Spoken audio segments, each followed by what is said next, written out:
এরপর আইয়ুবী দশক আসে, আইয়ুব খানের নেতৃত্বে চালিত এক প্রতারণাপূর্ণ সামরিক শাসনের কালো দশক। এই তথাকথিত উন্নয়ন সুপরিকল্পিত প্রচেষ্টা করার বাংলাদেশের বীর জনতা অবশ্য বীরত্বের সাথে প্রতিহত করেছে এই হীন প্রচেষ্টা।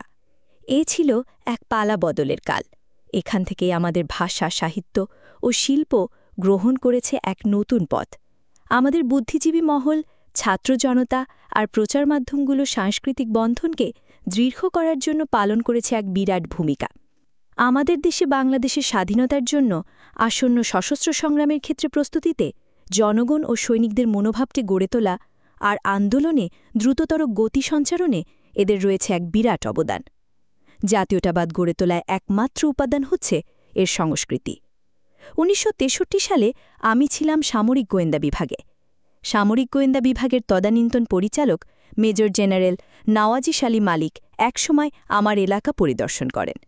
বাংলাদেশের অর্থনৈতিক ও রাজনৈতিক পরিস্থিতি নিয়ে আলোচনা হচ্ছিল একদিন। বাংলাদেশের অর্থনীতিকে কিছুটা উন্নততর করবার অভিপ্সা সম্পর্কে দ্বিমত পোষণ করছিলেন তিনি।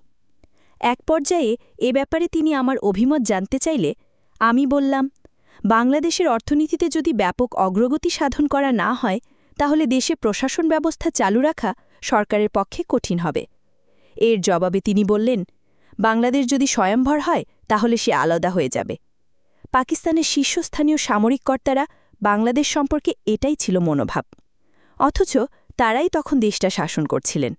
তারা চাচ্ছিলেন বাংলাদেশটাকে অর্থনৈতিক দিক দিয়ে দেউলিয়া করে রাখতে। ১৯৬৫ সালের ভারত-পাকিস্তান যুদ্ধ হচ্ছে আরেকটি উল্লেখযোগ্য বিষয়। সেই সময়ে আমি ছিলাম পাকিস্তানি সেনাবাহিনীর এমন এক কোম্পানিতে যার নামে গর্ববোধ করতে সবাই। আমি ছিলাম তেমনি একটা ব্যাটালিয়নের কোম্পানি কমান্ডার। সে ব্যাটালিয়ন এখন বাংলাদেশ সেনাবাহিনীরও গর্বের বস্তু। খেমকারান রণাঙ্গনের বেদিয়ানে তখন আমরা যুদ্ধ করছিলাম। সেখানে আমার ব্যাটালিয়ন বীরত্বের সাথে যুদ্ধ করেছিল। এই ব্যাটালিয়নই রাগ করেছিল পাক বাহিনীর মধ্যে দ্বিতীয় সর্বাধিক বীরত্ব পদক। ব্যাটালিয়নের পুরস্কার বিজয়ী কোম্পানি ছিল আমার কোম্পানি, আলফা কোম্পানি। এই কোম্পানি যুদ্ধ করেছিল ভারতীয় সপ্তদশ রাজপুত, ঊনবিংশ মারাঠা লাইট ইনফ্যান্ট্রি, ষোড়শ পাঞ্জাব ও সপ্তম লাইট ক্যাভালারির বিরুদ্ধে। এই কোম্পানির জওয়ানরা এককভাবে এবং সম্মিলিতভাবে বীরত্বের সাথে যুদ্ধ করেছে, ঘায়েল করেছে প্রতিপক্ষকে। বহু সংখ্যক প্রতিপক্ষকে হতাহত করে, যুদ্ধবন্দী হিসেবে আটক করে এই কোম্পানি অর্জিত করেছিল সৈনিক সুলভ মর্যাদা। প্রশংসা করেছিল তাদেরও। প্রীতির সময় বিভিন্ন সুযোগে আমি দেখা করেছিলাম বেশ কিছু সংখ্যক ভারতীয় অফিসার, সৈনিকের সাথে।